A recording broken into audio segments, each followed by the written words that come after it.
All right, we're live. Hello, everybody.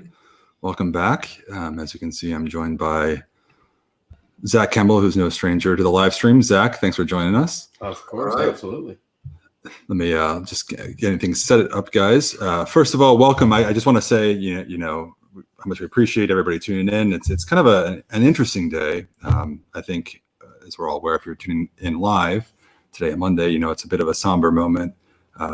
You know, it's just want to acknowledge briefly, you know, all the events that have taken place over the weekend have been, I think, caused a lot of pain and divide amongst all of us, and it's been a difficult time. I just want to come out and say that, you know, Zach and I, we were talking, actually our whole team, we were talking about this stream, and obviously we were very excited to, you know, connect with all of our fellow members again online. For a bit, we contemplated actually just postponing this stream, just out of respect to really all the pain that so many are going through. It's obviously a difficult situation. That being said, after sort of talking it through, we've decided to come together nonetheless and kind of use this platform as a way to connect. And I think, if anything, in this moment, connect over the one thing that does, well, at least one of the things that unites us all, which is really sort of our shared love for whiskey. So with that said, we hope you all understand our decision to continue and move forward. But I want to preface that because we are deeply saddened again by everything that's been transpiring, and we hope you're all safe and well for the time being. And so that being said, let's sort of get into it. If you guys, you know, obviously want to discuss, I think, the situation further, you know, I would suggest perhaps as we go into this live tasting, it's probably not the best forum, but we are with you sort of all the way in that sense. So that being said, Zach is joining me, and forgive me if you see the description of our stream. It mentions Jenna is going to be on. Zach is Jenna today with a bit more facial hair, and that's about it. Maybe a different palette, different opinions. I think we all have different ones. Zach, I don't know if I can fill her shoes, but I'll definitely I'll take the open seat that we happen to have today for sure. Yeah. Daniel Duggar says a dram to unity. Indeed, you know, it's obviously I think it'll take more than a few drams to solve all of our problems in that sense, and we're not ignorant to that. But I think it is good indeed to connect sort of on this live stream with so many of us who I think are all in it together. So Carrie Baldwin says this is our safe space. Yeah, we would love to keep it that way too. And obviously the topic of today is quite a bit of whiskey, and you know, and just right away, just thinking about it right now, it's kind of in light of what we've been going through. It is kind of nice to just think about whiskey here for a moment. And I'm not saying it's something that needs a distraction, that needs a distraction, but it's nice to be able to connect on something we can all, you know, share. So yeah. Jordan Balderas is here. Jordan, good to see you. Top notch, he says. Jordan's classic line. Jordan is a fellow member in Chicago and responsible for a lot of the photography work. You've seen he's a brilliant photographer and a lover of all whiskey, I think, at the moment. Dudley Irvin says there's no politics around whiskey. Totally correct. We will keep it that way. And that kind of goes into where we're at. So Zach, how are things down there? Zach's in Orlando, as you guys all know. I'm kind of watching through the comments. I know we have people in the Southeast as well. Zach, I guess just let's jump into it, get sort of into whiskey. How are you feeling about whiskey? What's been on your palate or on your mind lately? I know. I got to be honest. Down here, we got a lot of rain, which really kind of messed up some pollen and really hit those allergies. So I've actually taken a bit off of whiskey for about a week now. You know, when you get a clogged up throat and a clogged up nose, whiskey just doesn't taste the same. We've also had about 105-degree weather. So nothing big, nothing too sherried, but I've been just kind of relaxing, maybe trying to enjoy a beer and take that heat off my mind. But, you know, I think today is a great day to get back into whiskey and a lot of the exciting things that we've got coming out tomorrow. So I'm pretty excited today, to be honest. Yeah, I mean, I think on today, I mean, for us, for society, it's exciting because it's really a segue into tomorrow, which is going to be effectively our biggest outturn to date. And just sort of on that, you know, I'm sure so many of you have been tuning into these streams, and we appreciate you for that.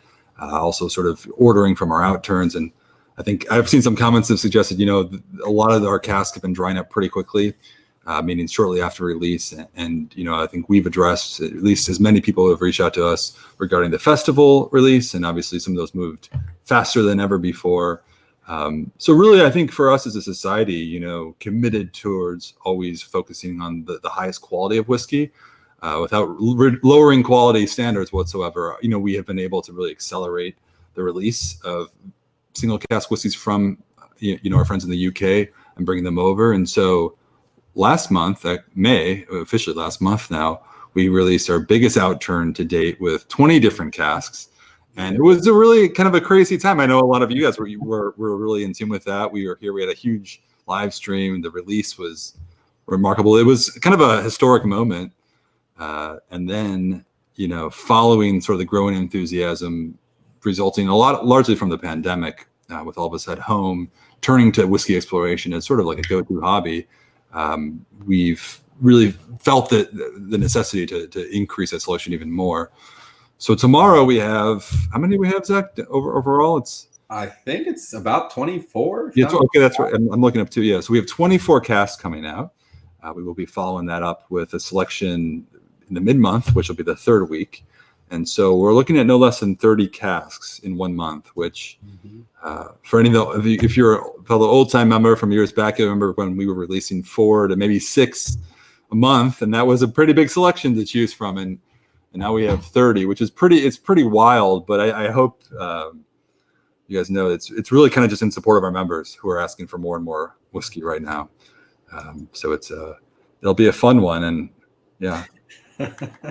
So fun to say the least. Whiskey Goodness says had Chateau de Porc scratching this weekend. I believe that was a 66 cask, a peated one, if I remember that from recently. That one's pretty stellar. Mark Grant says he's having 125.76 picked up in Edinburgh last year. Joshua Case asked what the over and under was, and sorry, we answered that before addressing the question. But yeah, we're looking at about 30 casks this month, starting with 24 tomorrow. So to the question of are we going to taste all of those right now? Unfortunately, no. Unfortunately, or unfortunately, I don't. However you look at it, we're not going to taste through all of them right now. But we do have how many do you have in front of you, Zach? Let's go through this. I got 6. Yeah, I think we're gonna do 6. Start. We're trying to sort out. So we have 6 different whiskeys. We'll do a selection of those, and this is of the 6. It's of the 24 that's coming out. These 6 represent a variety of different styles, flavor profiles, different price points too, and we'll be disclosing all of that within this. But I think this will be interesting because, like some other streams in the past, neither Zach nor myself have tried any of these. Nope. We just opened little sample bottles about. I've been sniffing the first one, but yeah, about 15 minutes ago. Again, like I mentioned, we weren't sure if we were going to do the stream just out of respect for the current situation going on, and obviously a lot of the pain everyone's feeling. But then realizing that, wow, this is a good opportunity to come together and unite over something in a positive way, we decided, well, let's proceed. So yeah, so we haven't tasted anything in advance. So what you'll get from us is very raw, very raw. And forgive us if the tasting notes aren't the most advanced, but they'll be ours and they'll be genuine. So, so shall we? Let's dive into it. I guess we should probably mention though too. June is historically a big month for whiskey drinkers. It is the month of Father's Day. For a lot of us, I think. Zach, did your dad drink whiskey, or was he a whiskey drinker? He was not. Okay, I was gonna say mine wasn't actually either. I've sort of gotten him into it, but I think for a lot of us, learned, whether a man or a woman, learned from your father. A lot of fathers have been into whiskey traditionally, and I think in a lot of ways we owe them our own, appreciation for turning us on to whiskey. And so the theme of our outturn tomorrow is going to be Trams for Dad, as it has been in years past in the month of June. We'll be offering, in addition to all these whiskeys, some pretty exciting different bundles that'll pair 3 or 4 different bottlings. And we'll be offering virtual tastings to go along with those. So once you order those, you can join us here. We'll taste them together. A lot coming out. Let's dive into some of the whiskeys. And what we'll do here is we actually don't have the physical bottles. We have these little sample ones. But what I'll do is I'll put up the description in the comments and we'll pin it there. So as we talk about it, we can you'll have a good reference point. So we also have Tom in the chat, so I'm sure Tom would be happy to answer any questions. And he's usually good at pinpointing the tasting notes and prices and ages and whatnot. So yeah, be there to help. All right. Steve Krantz says, I've just been told no more. I need an alternate shipping address. Well, Steve, we don't want to get you in trouble by shipping whiskey in another address. It just can't control that. But if you're looking for some whiskey, I can't say we won't have a selection available starting tomorrow. Matt J. Ryan says, Dad definitely got me into whiskey. That's great, Matt. Cheers to you. Cheers to your father. And other comments, Joshua K says, my dad's never had a whiskey in his life, had to educate myself. Okay, yeah, I've sort of done the same thing. But let's get into it. So we have 6 today, and I'm going to post the first one. So first one is, bear with me, cask 68.32. So it's cask 68.32. Everybody can see that right there as well. Called a perfect pairing. This is from the Young and Sprightly flavor profile. It's from the Highland region of Scotland, 12 years old, from a refill hogshead. So, and 57.2% ABV, as you can see right there, right? Mm-hmm. That's pretty good. So as we mentioned earlier, this is a sort of a raw first impression, no prior tastings, just from little sample bottles, as you can see. Zach, you want to kind of kick things off and the little impression? I mean, I'll be honest here. The Young and Sprightly category is usually big. I mean, the ABV is very present. You see a lot of the younger characteristics of the spirit itself, and especially coming out of a refill hogshead. The cask isn't really going to be playing too much a part in the flavors. This one, though, right off the nose, it's not a big smack to the face of alcohol. I think the first initial sip or sniff, it definitely kind of overtook it. But after that, it definitely slowed it down, mellowed it out. So, I mean, a lot of green fruits to me. Yeah, that's a good call on the Young and Sprightly flavor profile, which sort of in the sequence of sort of the lighter styles to the heavier ones is on the lightest end of the spectrum, or the far end of the light end of the spectrum.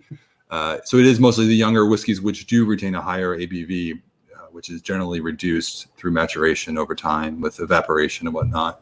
So younger, generally stronger, and this one is 57.2%. And I agree, it's not as intense, like it's not as offensive, or it's standing out. It is sort of on the mellower side. What else do you think? Any particular notes that you're picking up? I'm getting almost like a creamy aspect, like not necessarily strawberries, but like that strawberries and cream kind of. It's very mellowed, but yeah. I'm still getting a lot of green fruits. Like when you bite into those very, very fresh green grapes, or that first bite of a Granny Smith apple. Yeah, I quite like the fact that there's a lot going on. It's not sometimes the cask in this profile tend to be like really fruity and almost tart.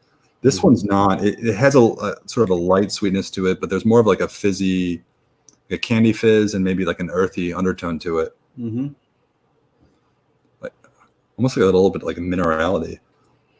Yeah, like an aged Riesling of some sort. Mm.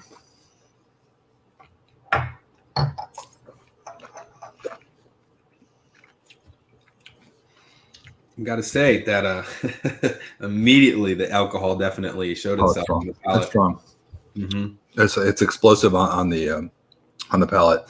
It's more malty. It's like more. There's like the more cereal grains come forward on the palate. Mm-hmm. At first on the nose, it was a light fruit, some earthiness, maybe a little bit of grass, but it's more malty and cereal grains, and I'm picking up more of sort of like a warm wood type of note. Yeah, probably from the cask. So, anyway, it definitely changes course though. From the nose to the palate is very, very different. But it's exciting, it keeps you on your toes. It's something different from step to step. Yeah, I like it. Interesting. So a perfect pairing is a name. I mean, I think you can take that any way, and without knowing exactly, how the tasting panel came up with that name, or the member of the tasting panel who named it specifically. Mm-hmm. Probably, I guess if you're talking about pairing with food, probably one of the more versatile flavor profiles. Yeah. I can see this going with a lot of things. Whether it's sort of like an aperitif whiskey, or even with a meal, like a chicken type of dish. Yeah. I'm not, guys. I'm not the food pairing pro. I apologize. I do enjoy doing it. I can't claim to be a pro at it. Hey, we're always learning. I would say if you are going to pair it though, is to avoid any heavy spices. They seem to want to. They'll probably want to fight with it, but. And I should say, young and sprightly. Generally, when we see the young and sprightly flavor profile, I always struggle with that young and sprightly flavor profile. Sorry, it's generally we see whiskeys around 8 or 9, maybe 10 years old. So 12 years old is a bit sort of on the older side of this profile too. It is. I think it's an unexpected one. I like it a lot. Mm-hmm.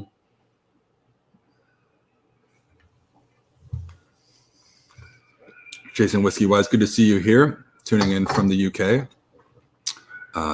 Bordeaux Cliff, hi everyone, good to see you. Kevin Dutcher's in the house. Thanks for joining us from Minnesota. Hope things are safe up there.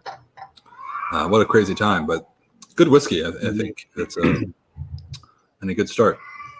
So. Clever. George Kaplan said at least it wasn't named A Perfect Pairing, spelled like P-E-A-R. Wow. Very nice. George, good to see you back as well. George, I saw you on the Scotch for Dummies live stream. It's always great to see fellow members sometimes step into this role of behind the camera. It's a different thing. And maybe you've experienced that tasting whiskey is a little different in camera as opposed to being on the other side of it. But let's move on. So that was a good start. 68.32 called A Perfect Pairing. And I'm going to queue up the next one. Zach, you want to introduce it? Mm-hmm.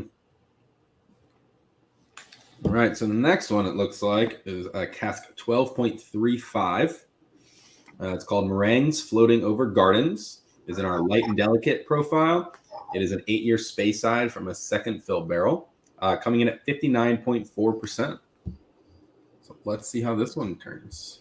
So 8 years, so it's considerably younger. We had a 12-year-old Highland. We're now an 8-year-old Speyside, and we still don't see a lot from the light and delicate flavor profile. No. That's kind of a rare one. Yeah, I gotta say they're usually though. Before I even pour this, so it's a raw guess, is they usually surprise me. I found they're very packed with flavors, and they usually come out well balanced, versatile. There's complexity to them. Yeah, I find that with any whiskey, most of the times before you taste it, you sort of have an expectation of what it's going to be. Mm-hmm. I think with the light and delicate, I'm consistently surprised by the results, because I think most of them in that, you think of light and delicate, you think it's probably going to be a pretty unassuming whiskey, and it is. Yeah. But I always find with light and delicate whiskeys at cask strength, and this is 59.4%, mm-hmm. It's a different experience. It's not just a soft and gentle whiskey. It's really, really powerful, but the undertones tend to be more approachable and not as bold, I mean, here I'm definitely getting a little bit of that alcohol, but it kind of just sits around for a little bit. Afterwards, I definitely get some white florals with a little bit of greenery. I mean, even some like purple flowers are coming on. There's nothing too strong. It's not overwhelming. Yeah, the purple flowers is a good shit out, because I was thinking like a floral, sort of like a potpourri type of note. But I don't think potpourri is the right way to describe it, because it's a very faint sort of wild flower. Yeah. It's not like perfumey or anything. Sticking your face into a fresh bouquet of flowers. Yeah. But it's nice. Some nice creamy vanilla undertones. Yeah. It's a classic Speyside, I would say.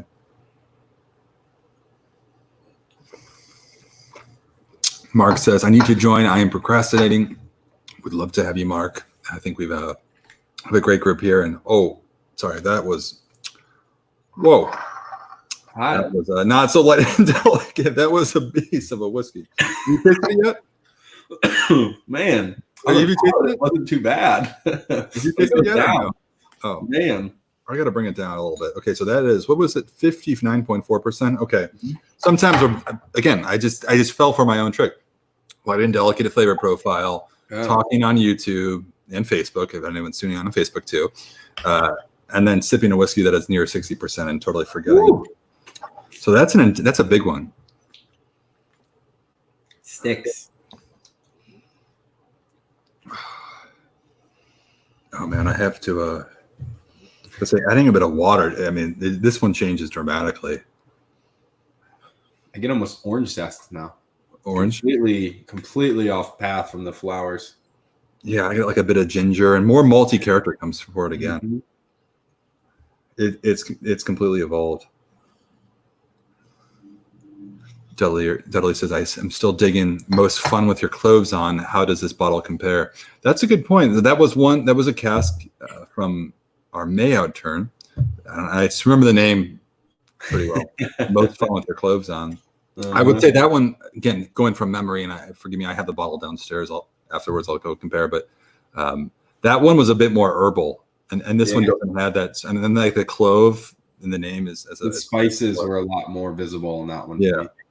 This is more mellow, more sort of approachable, and not as distinctively herbal. I'll just leave it at that. More sort of on the vanilla, sort of like baking baked bread, or like there's like a warming sensation, I think. Tom Rhodes, always double stream. Tom is tuning in from both YouTube and Facebook, which we are streaming on both platforms right now. And I see, Tom, I see your dual comments. Wow. Cheers to you. See, Matt C is tuning in from Hawaii. He's a little questioned on if he should down a dram before lunch. Don't take advice from me, considering I do it for a living, but always a good time to have a dram. Just saying. Matt, good to have you with us from Hawaii. I can't advise you on what to drink. However, we are not really drinking here. We're just tasting. And so take that however you like. Taste whenever you like. And technically, I think tasting in the morning, although I don't do it often, but when your palate is young, well, fresher in the day, I find it's. What do you think about that? Do you find that there's a better time? Do you prefer tasting at a certain time, or is that just me? God, I don't really have a preference. I find myself more able to taste, like truly taste and not drink around lunchtime. Towards the end of the night, I'm more of enjoying it as a drink than I am tasting. That could just be because my mind is just exhausted from the day. And it's a little bit easier to fulfill those tasting notes and whatnot. But my preference, I don't know about yours, but. Yeah, I mean, I don't, it's tough to drink in the morning, but I do think like a morning time, a weekend morning, ideally, 10 o'clock, maybe 11 in the morning, palate's a little fresh, and having like a breakfast dram. Again, it doesn't happen often, but I do think it's the time in the day where my palate's the most alive and can really detect all the unique flavors within the spirit, so anyway. And Bart, Sunday Evening Scotch says, Bart from Scotch says, Dummy says that 10 a.m. is his best time for tasting. If I remember correctly, Bart, if you're watching this too, or we talked about this, Bart and I have really uniquely similar palates and approaches to whiskey. I think he swishes his whiskey a little bit more after the fact and has a different facial expression than I do. Mine's probably equally awkward, but yeah, I do agree with that. So thanks for sharing. Anyway, you want to move on to the next one, which I think the next one is probably one of the more unusual casks we've seen in a while, right? Let me all right. It is. It's interesting. The name itself gives off a great first impression, but I'm very interested to see where it goes, as I've been eyeing it myself since I saw it first coming. On paper, yeah, like on the spreadsheet, I saw it, but so here it is. So number 3 of 6 tonight is. All right, Zach, I posted. You want to intro? Okay. So we're looking at 112.51. It is called Funky Irie Feeling. It is a sweet, fruity, and mellow at 15 years, with the first 14 years being in an ex-bourbon barrel. Then it was transferred to a refilled Jamaican rum barrel. So given kind of all the details, I'm very excited to try it. Yeah. But I also know some of the funky, as in the name, interesting flavors that come out of rum barrels. So I'm curious to see how this goes. Yeah, I mean, if you guys are, I mean, this is without a doubt. Zach and I are both part of the SMWS team. So I'm trying to think of how to say this without sounding totally biased, and I don't want this to be an infomercial. But if you guys haven't tried any of the single cask rums that we've been bottling in recent years, I would definitely recommend it. It's really changed my whole perspective on rum in general. And obviously, when you have a single cask of cask strength, it's just a different experience, just like our whiskeys are.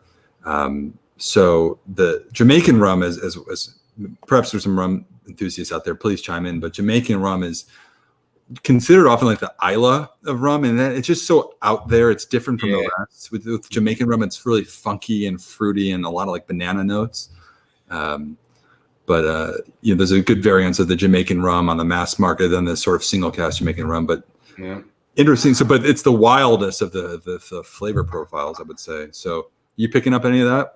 Yeah, I mean, I would start by saying what's funny is before I had started drinking spirits in general, I think the first thing I reached for was rum, and I thought it was just so fascinating. And as a child, at the age I was, I thought the more expensive meant the better.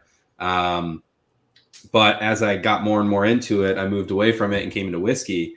And then as soon as I started tasting these single cask whiskeys, I didn't realize how big of an impact a single cask at cask strength could have. So it's something that really opened my palate. And this itself, like you mentioned, those banana notes, I'm really tasting like rum soaked bananas that I get out of actual rum. I mean, so it's so interesting to get that out of the whiskey itself. Yeah, I think if I just nose this right away without knowing what it was, the next time we need to arrange somehow a blind, and then we can just embarrass ourselves, embarrass each other in front of everybody. I don't care. I would do that. I'm open to it. Hey, we're all human here.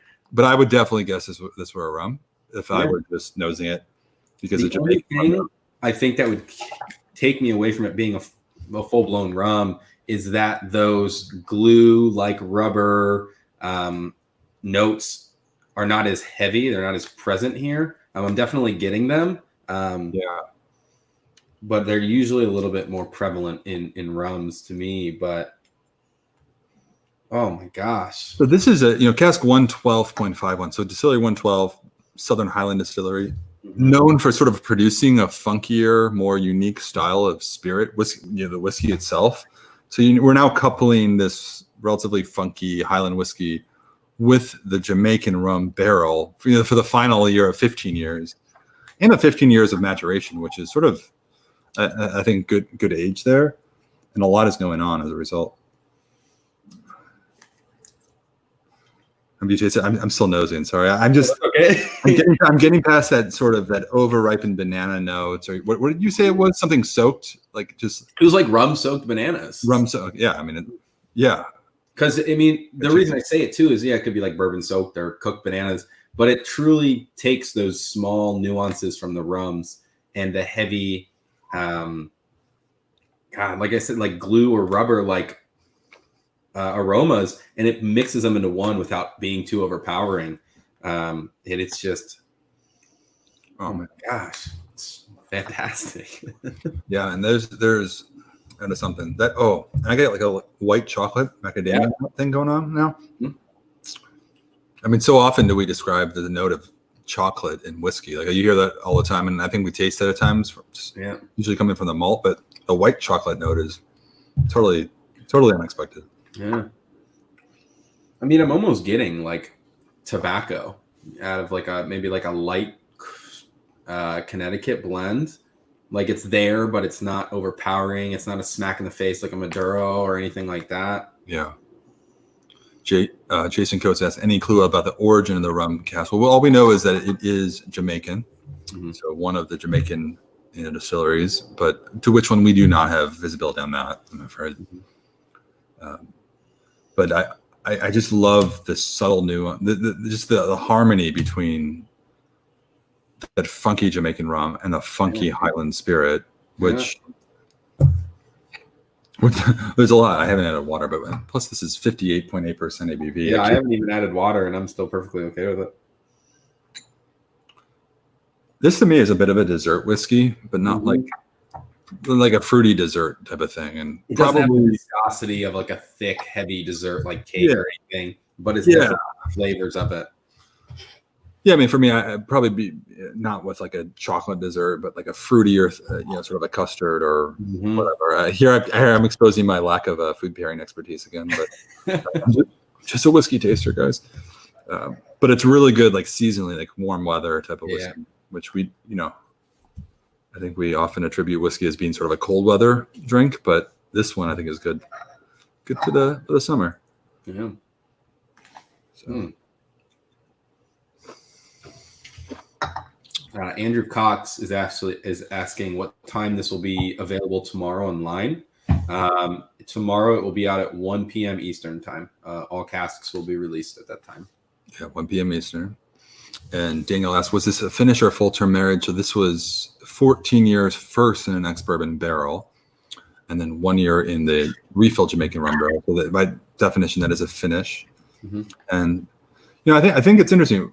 I've had some full-term rum cask matured whiskeys, which are it's their own thing. But I think I personally generally prefer the balance of a finish with rum. Yeah, I think because eventually it can quickly become, for me at least, too fruity or too sweet.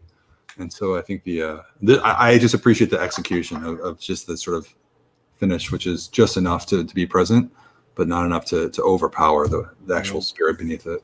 I think it's a great balance too. Like it's still there letting you know, hey, I'm a whiskey, but it's at the same time, it's like I was definitely finished in a rum barrel. Yeah. I think that's neat. Like it's obviously that's the point, but it does a really good job at balancing it, which is nice. Yeah. Yeah. I feel like I pulled a Richard Patterson there talking like I'm the whiskey. Hello there. I'm a bourbon barrel. Yeah. I'm also a rum barrel. Yeah.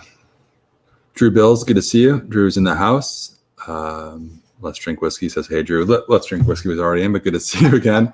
Let's go on. So that was the first three, totally different. We started with the young and sprightly down to the light and delicate, sort of the lighter styles, lighter flavor profile, certainly. Then we had this funky Highland and Jamaican rum, which is a total enigma. Very different. All right, let's pull up the next one. Because we have 6 in total tonight. All right.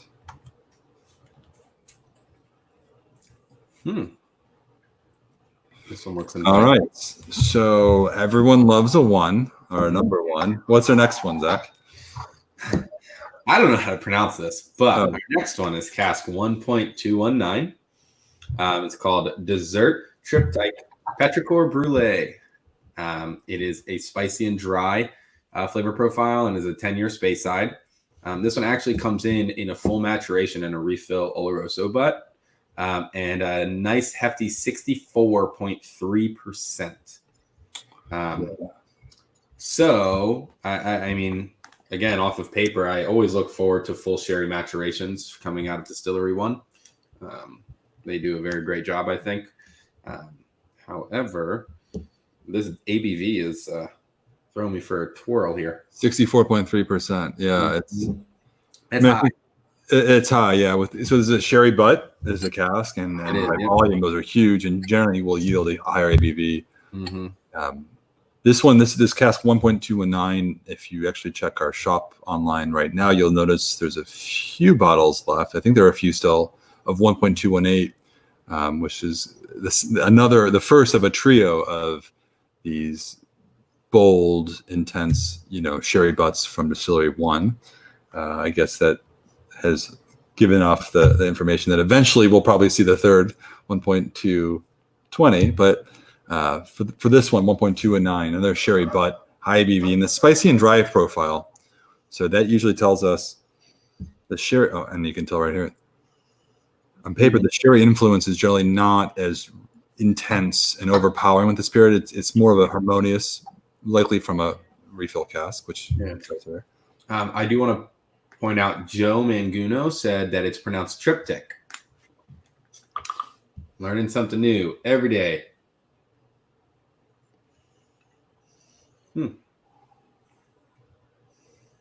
I mean, off the bat, I have to say that I do not detect any sort of 64.3% ABV here.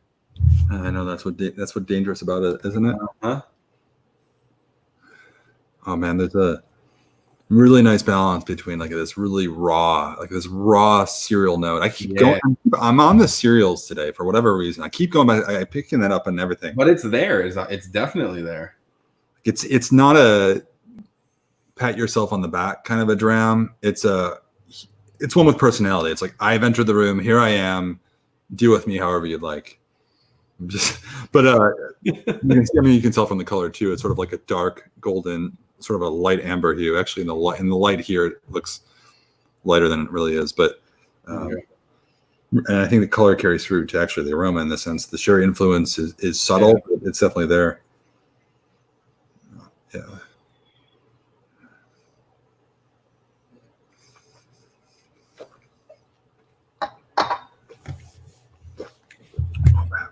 Oh. Mm-hmm. It's there. 64.3%. It's there. I got a lot of water this one. Oh man. From the tip to the finish, I mean, that alcohol is present. And it like sucks your palate dry. It does. Take that however you would like, everybody. But it is really just a drying. I have to say the finish though really brings that saliva back in. It's like combining in the middle of your tongue. It's interesting. I think there's a big splash of that Oloroso on the finish with lingering alcohol, or ethanol. Yeah. So Tom has gone out and clarified that they're actually the third cask will be coming. It's cask 1.223 called Mushroom Sorbet. So technically, if you want to, if you're fellow geeks like us and want to order all three, I think there are a few left right now of the first one that we had, 1.218, and this is 1.219 coming tomorrow, and then later on we'll have the third. And I presume they'll probably all be sherry, all same cask. And I love that. I love comparing like similar casks and age and just experiencing the differences. And even when everything on paper is pretty much the same. Steve, I see your comment. Steve says, "Okay, this is the divorce store." Yeah. Steve, I'm sorry. We're not trying to cause any disruption in your marriage or anything. We're simply here to discover whiskey together as a community. We bring your partner next time and let's do it with her. Well, him or her, I should say. Craig says, someone commented earlier and said the opposite. He said, my wife's got over 100 bottles of wine in her collection, so this is my catch-up store. Well, welcome aboard. So,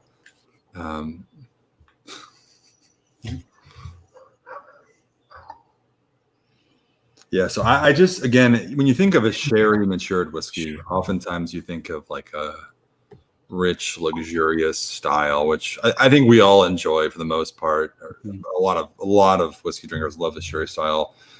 But what you don't see on this in your local whiskey shop is something like this raw, unforgiving, slightly tannic, spicy, really, really drying whiskey that is just, I don't know. It's like a beast that must be tamed. Mm-hmm. There's nothing. It's completely unforgiving, and I just like that. I think it's a lot of fun. Yeah, I mean, it's definitely going to let you know it's there. You are not going to forget you were drinking this at any point of the night. Yeah, a nice like ginger note. Like there's something. There's like an exotic undertone to it.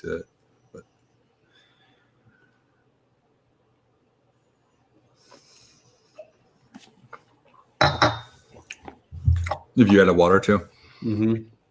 Oh man, I think water. I mean, without water, it was so intense. With water, I think it really just brings out the profile a bit more. Yeah.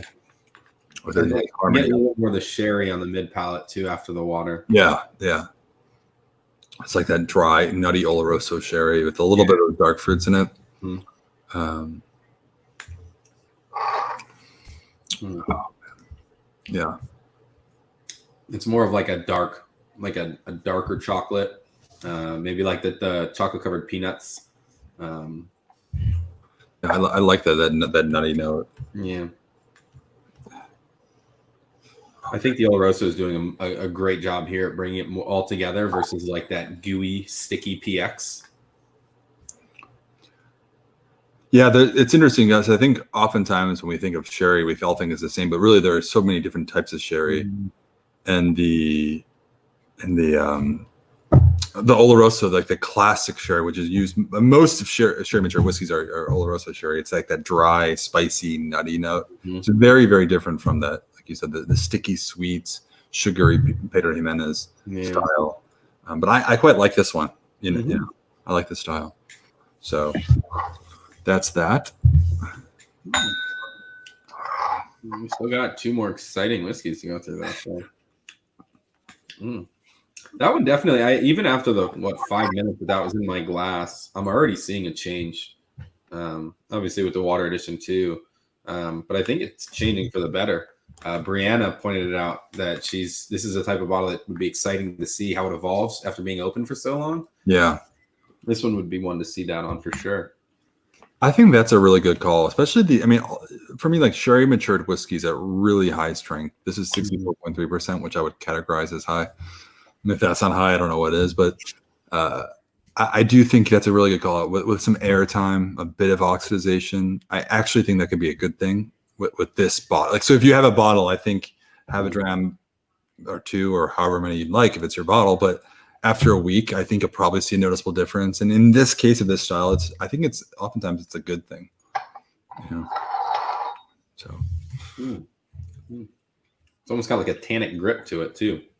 It's good. It's like the texture, I think, is fantastic too. All right, let's move on to number 5. So we have 2 left, and there are 24 casks coming out tomorrow. Maybe someday we'll try tasting all those. I can't. I see that this is being chaos. But maybe the challenge is one we can take on. But we're doing 6 tonight, and I think this is a pretty good selection of diverse styles. So next one, let's do it. I will say before I move on to the next one too, at 10 years old, like you said, the texture on this one, the mouthfeel is so much beyond its years. Yeah, and I like that. All right, so number 5 is, as you can see here, I've just posted below. Wait, where is it? There. 36.169 called Poached Pears. Now, I know someone was asking for pears earlier, right? Here they are. Remind me of which one that was, but Poached Pears. This is from the Old and Dignified flavor profile. It goes without saying. 22 years old, second fill bourbon barrel, 57.5%, price at $180. So Poached Pears. It's interesting because when I think of pears, I think of a lot of Speyside whiskeys that are known. So some of the more popular brands are known to have sort of a pear note in it. And this is wow. Okay. That is the heavy pear. I mean, we got okay. Oh man, it's intoxicating. Like this one is intoxicating. It's like it really draws you in too. Like there's sort of like a vacuum just sucking you in the glass. I have to point out that the tasting notes actually, hit it on the nose when they call it. It's sweet, like a Merlot poached pear, and that is pretty spot on. There's light fruit without being overpowering. It's not too spicy. Oh man, yeah, but I get a lot of raisin in this one too. It's funny. It's not a sherry cask. It's a second fill bourbon barrel. You tend to get a lot of those raisin notes with sherry casks. For me, I get a lot of that even with this American oak cask. But man, it's like a vanilla ice cream note. Man, there's so much. I keep saying man. It's just a man whiskey. That's not a man whiskey. It's just like that's just evoking this. I can't even. Oh man, just did it again. Oh man, this is a stunner. Whoa. Sorry, I don't know about you, but I think this is. I haven't even tasted it yet. I love the complexity of it. When things hit me like this, I don't know if anybody, I've said it before and I'll say it over and over again, is anything wine casks finished hits me. I just love the complexities and the balance of flavors, especially when they do it right. And this really reminds me of something that I don't know how it was 100% in the second fill barrel because it really hits. It is fantastic. Yeah, it's funny because I do get this sort of this flavor, this aroma that I'm experiencing from this American oak. I always struggle to discern it. It's a really complicated thing, and for whatever reason, and it's unique. I don't see it in a lot of casks, but I always describe it as violet, like the color violet or purple. Yeah. Like it's a horrible, probably unprofessional descriptor, but like it just tastes like or smells like violet. Like the full. You know what I mean? It's like you take a a little like a petal from a purple flower, and you bite it, and it has that big hit of purple. Essentially, it's hard to describe it. It's purple. Guys, back us up, please. If anybody has tasted purple, a color in whiskey, please don't make us feel alone. Let us know in the comments. But I have gotten that from some really spectacular single cask bourbons before, which is interesting. I have some bourbons that wow, this has this sort of floral but dusty note, and it tastes like purple. And this is there. I think this is like a really. It's that old dusty note is coming through for sure. Yeah. I always judge the old and dignified category because I've never licked my grandma, so I don't know what old and dignified tastes like. But this is really like speaking that to me. I mean, it's got the flavors. It's not overpowering of any vibrant fruits. There's nothing up too far in the forefront, leaving anything behind. It's a lot of great secondary flavors. And that's such a great hybrid sort of Scotch whiskey, Speyside whiskey specifically, and bourbon profile. It doesn't have, or more like it reminds me of a bourbon, but if you remove the char and intensity, and that's a great way to put it. The creamy notes, you know what I mean, like the vanillins and a bit of caramel and like a little hint of lavender, maybe. It's like like a burnt citrus. Yeah. We'll say it comes in at 57.5%. It lets you know it's there. Like, it's not an underwhelmingly aged spirit. It's like on the palate, it hits you for sure. Yeah, I think the last one being about 64+%. Sort of, my palate's acclimated now, Yeah. But this one is, surprising. I'm seeing some help for us too. Whereas Jason Coates said he's tasted, smelled numerous things that evoke a color. Brian Bohmstein says Parma violets. And then Kevin says, yes, purple velvet made its way into his tasting notes once. So we are not alone. It does. It's like this crushed velvet type of thing. It's a bizarre note that you don't see in everyday whiskey, but in a single cask like this, I think it's safe to say. There was a question of how many bottles. I believe there are 66 of these bottles, minus the one that we've had to open for this tasting. So 65 will be coming out tomorrow. And man, really, really digging this. Man, I had the water. Oh, I didn't. Hold on, let me taste one more time. I haven't even added water. Ooh.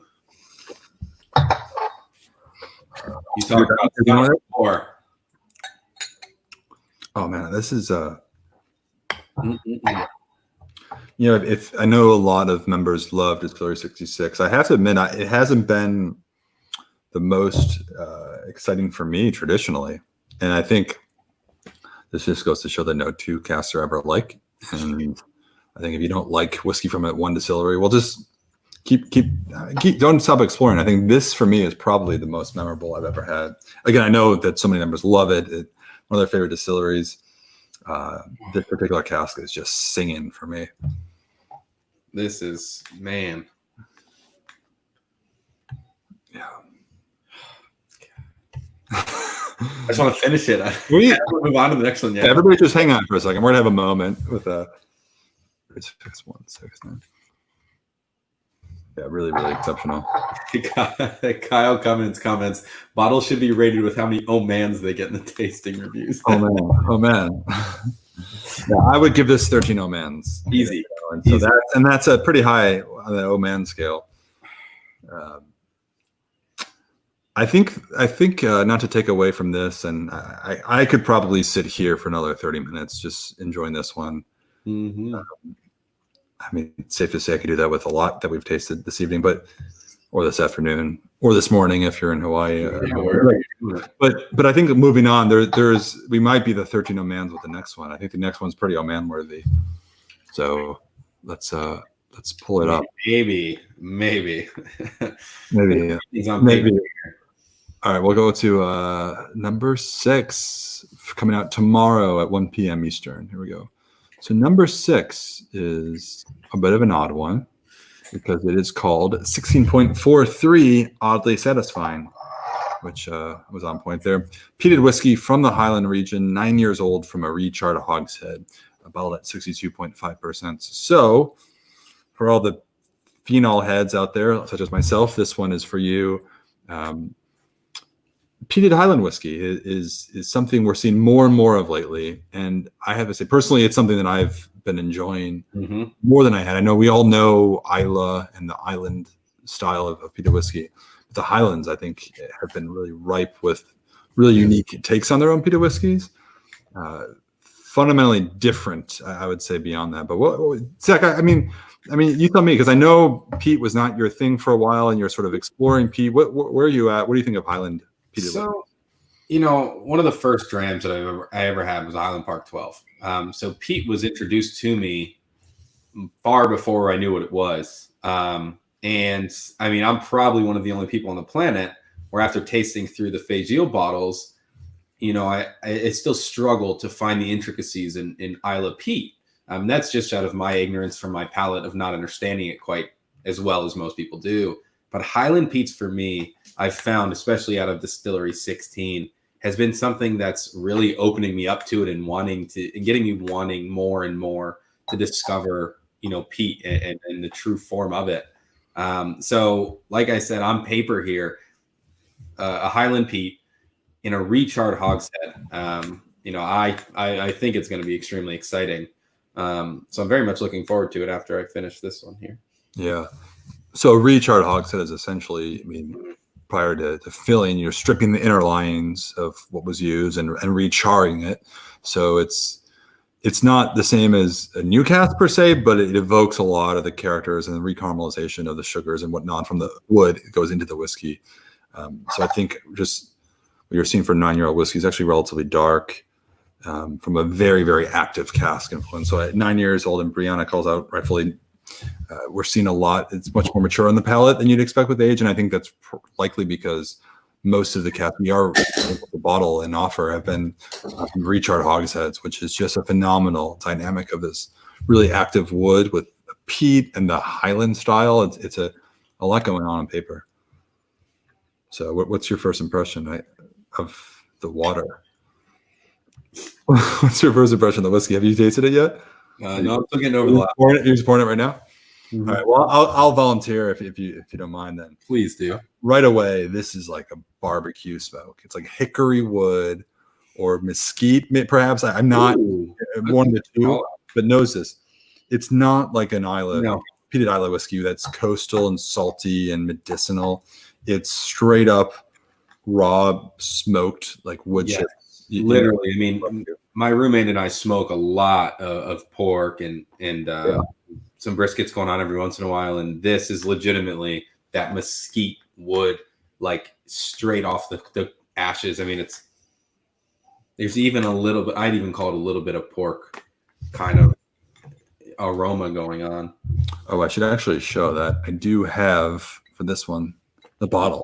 Ooh. I do have that. This is a bottle, and I'll tell you about why I have this. But Oddly Satisfying is what it is. 62.4%. You can see right there. Recharred hogshead, 9 years old from the Big 9 peated profile. So I should mention, as we're sort of discerning this whiskey too, I mentioned at the beginning, starting tomorrow when we release our Outturn, we'll have 3 different bundles. So the theme, as we introduce, is going to be called Drams for Dad for Father's Day this month. And listen, whether your father is alive and well or no longer with us, I think it's a great time to just kind of raise a glass and toast our fathers.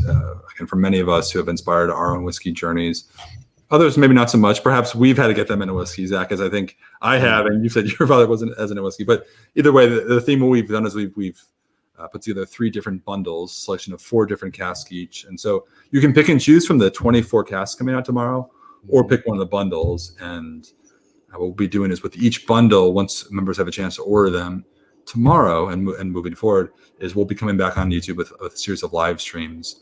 We'll be tasting those together. So every member who is, or whether you've ordered the bundle or ordered one of 2 casks, maybe of the 4 from the bundle, you'll have a chance to join us and taste alongside with us. I will personally be leading the bundle called the Smoker, which will be 4 different peated whiskeys. Zach will be leading one called the Tastemaker, which I think actually the rum cask is featured in yours. You're leading, Zach, former wine, from the wine som perspective, will be leading the wine cask, and so the more unique styles. I'll be doing the peat, and then Jenna will be doing what will be called the purist, which will be sort of, I think, within her wheelhouse, which she really seems to enjoy. Is there that young and sprightly, young, bright summer whiskey, which I don't know. She's in LA. I think that's very conducive to the Southern California vibe, but that's yeah. Man, I've got to say, I'm very much enjoying the nose on this. I haven't even tasted it yet. Yeah. So this will be 1 of 4 from the Smoker bundle tomorrow. But man, I cannot speak enough of how different this peated whiskey is from Islay peat. And I think for those of you who might not be so keen on Islay peat or sort of just getting into it, it's a really good stepping stone. Mm-hmm. It really is. I can say that from personal experience, as I'm still on those stepping stones. The Highland peat really gets you into the nosing of maybe some meaty characteristics. That smoke's there, the peat is there, but you're not getting smacked in the face with a lot of those medicinal notes that a lot of people associate with peat. So it's giving you a basis for what you're looking to once you get to Islay. Yeah. Just a question about what will the other peated whiskeys be in this, what we're calling the Smoker bundle. We have this one. We'll also have, I think, a couple Highlands. We'll have an Islay and a Campbelltown whiskey as well. All peated variants of their own spirits. So I'm pretty stoked. I have the bottles here. This is the first one I'm tasting. These are the first of our June Outturns that we're all tasting. But Tom's right there, the Highland Seatown and Islay Seatown, which is what I will now refer to Campbelltown for. I didn't realize that was a thing, but Tom created something for social media. Yeah, Seatown, hashtag Seatown. Listen, this is wild. I'm really loving these 16 dots. We've had a few recently. These recharred hogsheads. This young age, high ABV. I can't argue with the value, but again, I realize that we're biased in saying that, but as a member, first and foremost, I think I'm attracted to the value of anything, as we all are. But yeah, there's so much going on, and this is like the summer barbecue in a glass, which I am just really, really down with. I mean, we're looking at here a 9-year-old. It's 62.4%. It's $95. This drink's far beyond 9 years old. I'm thinking like 13 or 14. I mean, $95. How do you beat that? Yeah, I mean, this makes me hungry. Like, I want to go grill something right now. Yes. And just step away and the barbecue pork sounds like such a great idea. I've got some leftover pulled pork that I may go warm up for dinner now. Just pour it over, or if you're making bacon, I think you can. This would be great. Pour a little bit of this onto the frying pan. Yeah, I'm just gonna pour the rest of my sample over the meat before I, warm it up. Yeah, really, just there's so much going on. Oddly satisfying.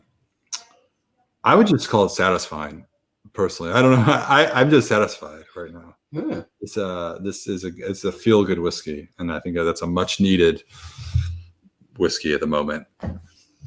So,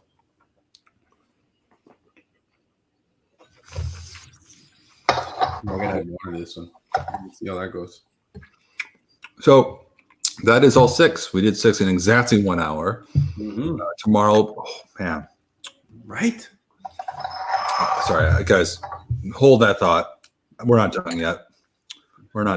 I need to just take one moment and I'm gonna do this openly. I want to add a little bit of water. I just want to have one final moment with this whiskey. I need to be fair to both sides of the whiskey. Yeah, I mean, come on, let's be fair to the whiskey.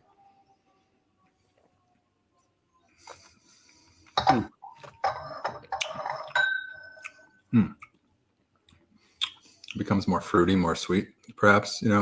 Really, water breaks down the char and heat. I think I liked it, like the raw cask strength. But what do you think? I mean, I'm I'm on board. Of course, I don't go nuts over peated whiskey. It's a time and a place deal for me. But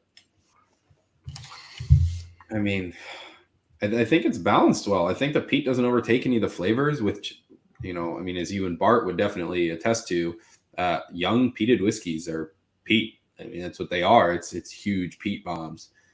This one does not do that. I mean, at 60, almost 62.5%, you'd expect a lot more of a kickback from the whiskey itself. And I'm not fighting it. I'm getting complex flavors. I'm getting a little bit of that, like I said, that meaty characteristic, while still getting some smoky texture. It's, Yeah. like you said, that bit of fruitiness. It's a light fruit. It's not overpowering. Yeah. Man, it's interesting. Oh, how many Omans did we give this one? I don't think we gave it as many Omans as the last one. It's a 36.169, but I saw a comment too about the Beachcomber, and I think what we'll do is we'll do another session with Beachcomber. I think take this as it is, you guys. I realize that if I ask this question to someone representing a whiskey company about what they think, obviously they're probably going to say they like it. But I'll just share with you that Tom, who's in the comments here as well, Tom and I had a chance. It was a year ago, or just over a year ago. We were in Edinburgh with you and Kemble, who's our spirits manager, who has created all of our experimental blends.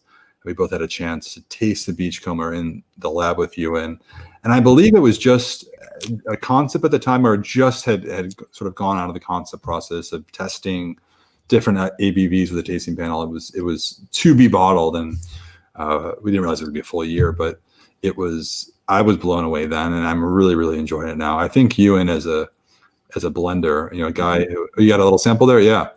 Mm-hmm. As somebody who just sort of started off working at the bar at the Vaults in Leith, sort of progressing in his own career to eventually become spirits manager after being recognized for just having a phenomenal palate. He's been, putting these experimental blends, and eventually, I don't know, you guys tell me, I feel like some of these blends, at some point, they're not experimental anymore. At some point, he's just proven, and he's really, really talented and becoming skilled at it. So I don't know. That's my long intro to saying I'm a big fan of the Beachcomber. I love the Highland and Campbelltown blend. The harmony between the two. Tom mentioned that it's a good highball whiskey. I tend to like that as well. Tom pointed out too, when I was talking about the weather here, he said it seems like perfect weather for Beachcomber. Beachcomber, yeah. So guys, I can't say enough about Beachcomber personally. If you end up picking up a bottle, maybe tomorrow, if you see one of these you like and you're looking for a second one, I think it's a really good add-on too. But I mean, I gotta tell you, I've been really digging it since it came to bottle about a week ago. So yeah. Hey, I mean, let me say this. The 6 whiskeys that we tried today, paired with the Beachcomber that was just released last week, there is such a great variety coming out. I mean, it's bound to happen with almost 30 casks. But, I mean, this is probably one of the most diverse tastings that we've done so far, at least with me involved.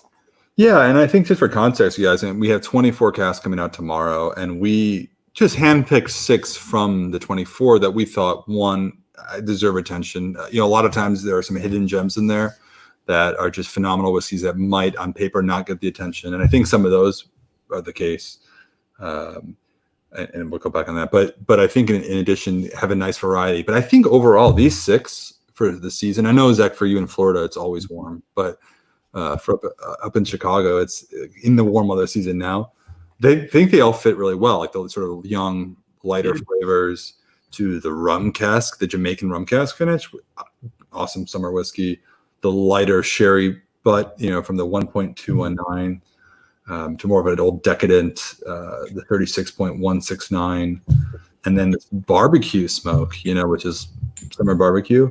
Oh, absolutely. We weren't really going for seasonality in our selection, but I think this is a great variety, I think, for that. So, and hey, all hats off to Tom for that. Tom is the one in charge of choosing these cast selections, and he hit the nail in the coffin here. Yes, as always, if you enjoy the selections, praise Tom. If you hate them, please reach out to Tom as well. Tom is the gatekeeper of all whiskey. I think he's doing a fantastic job, and hats off to Tom, because I think in light of this pandemic and obviously the increased interest from all of our members, for more and more whiskey. Obviously, I think the fact that a lot of these casks are moving very, very quickly and drying up within minutes upon release, I think Tom's really scrambling to get as many high quality casks over here as possible without sacrificing quality, of course. So Tom has been working. I think we've all been working some sleepless nights lately. Yes. I just appreciate you, everybody, for tuning in, being a part of it, making it happen. And don't not discontinue sharing feedback. We'd love to hear what you'd like to see, what you like, what you don't like. Obviously, the members club are always trying to make this better experience for our members. So yeah. So that's that. I've got to say, with the seasonality thing, I'm actually fingers crossed that the world returns to normal. I've got a cruise next February that's stopping in Jamaica. I really want to bring this 112.51 with me to see how well it fits into the ambiance of a stop there. Well, you don't get stuck in the port of call for weeks on end, but that's great. Yeah, and guys, I mean, if you're curious about rum too, again, I don't want to come off as an infomercial, but I would definitely recommend trying some of the rums, the other spirits that we have, Armagnacs. I think they're just all otherworldly, Yeah. So I'm pretty big on those. So yeah, that's it, guys. Stay safe out there. I'm just really saddened by what's going on. I hope this was a nice little breakaway and a chance to get together and just share our mutual love and unite under that. Certainly whiskey's not going to solve the world's problems, but I think I just appreciate, Zach, I should say Zach and I probably, I'll speak for you, Zach, and just coming together in this forum. And obviously we look forward to doing this in person again, but I really appreciate that we could also reach more members who are sort of in states that we're not as active in, just based on our small footprint right now with our team, but we'll be there soon enough. So cool. Thank you both. Thank you all for tuning in. Absolutely. Thank you for having me. I mean, it was a little last minute, but I mean, I love it here. It's a great time. Yeah, it is good. And again, tomorrow, 1 p.m., whiskey is obviously available to members of the society. If you're not a member, I guess you have some time to join at smwsa.com. You'll see as well. And because I just saw the question come up, recap of bottles, I think we should do that. Sorry, guys, I know we're signing off, but I want to just owe that. 68.32 was the first one. Called, let's see, the name was called Perfect Pairing. And then we moved on to 12.35 called, which one was that? Let me pull that up. That was Meringues Floating Over Gardens. There you go, Meringues Floating Over Gardens. That was a light and delicate Speyside, 8 years old, second filled bourbon barrel for 95. And then we had the funky one, the 112 Irie Feeling. Yeah, funky 112.51 called Funky Irie Feeling, 15-year-old Highland, double matured in the first 14 years in an ex-bourbon barrel, and then an additional maturation, as they say, in a refill Jamaican barrel for 130. And then we had the 1.219 Dessert Triptych Brulee. Yep. 10-year-old refill Oloroso Sherry Butt from distillery number 1, of course, the first distillery we've ever acquired a cask from. Then 36.169 poached pears, the 22-year-old Old and Dignified from a second fill barrel, and then the Enigma, the 16.43 oddly satisfying Peated Highland from a recharged hogshead, 9 years old at 95. So that's the recap. They'll all be available tomorrow. Thank you all for tuning in, and so on.